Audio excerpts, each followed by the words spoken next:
ഈ കരിയറിന്റെ സ്റ്റാർട്ടിംഗ് സ്റ്റേജിൽ തന്നെ ഒരുപാട് നല്ല കഥാപാത്രങ്ങൾ ചെയ്യുന്നില്ല. ഇപ്പൊ എടുത്തു പറയുകയാണെങ്കിൽ ചക്രം സിനിമയിൽ ചെയ്തു, ലോഹിതദാസ് അദ്ദേഹത്തിന്റെ കൂടെ. അപ്പോൾ ആ സമയത്തുള്ള എക്സ്പീരിയൻസ് എങ്ങനെയായിരുന്നു? വളരെ ചെറിയ പ്രായത്തിലായിരുന്നല്ലോ ഇൻഡസ്ട്രിയിൽ വന്നതൊക്കെ. അപ്പോൾ ഒരു ലേണിംഗ് പ്രോസസ്സ് തന്നെ ആയിരുന്നു അതെയോ വളരെ ഒരു ടൈം പാസ് പോലെ എടുത്ത സിനിമകളായിരുന്നു അതൊക്കെ? വയലൻസ് പ്രോബബ്ലി ടൈം പാസ് എന്ന് പറയാം. വയലൻസ് ഒരു ടൈം പാസ് ആയിട്ട് എടുത്തതാണ്. ചുമ്മാ ഒന്ന് ഒരു ട്രയൽ, അത്രേ ഉള്ളൂ. അപ്പൊ പൃഥ്വിരാജിനോട് അന്ന് ഒരു അതായത് അദ്ദേഹം ഒരു സ്റ്റാർ ആയിരുന്നു, അങ്ങനെ ഒരു സംഭവം അങ്ങനെ സ്റ്റാർ ആയിട്ടില്ല. എന്നാലും ഞങ്ങള് ആക്ച്വലി ന്യൂ കമേഴ്സ് എന്ന രീതിയിലാണ് വന്നത്. കാരണം പൃഥ്വി 3 പടം ചെയ്തിരുന്നു.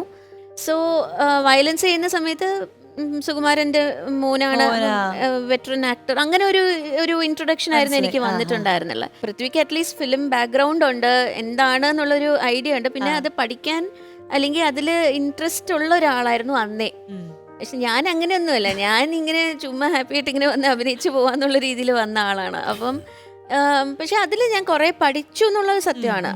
അതിൽ പ്രോബ്ലി എനിക്ക് ഒരു ഇൻട്രസ്റ്റ് വരാൻ തുടങ്ങി. അടുത്തത് എനിക്ക് ചെയ്യണം എന്നൊരു തോന്നൽ വന്നത് ആ പ്രോജക്റ്റാണ്.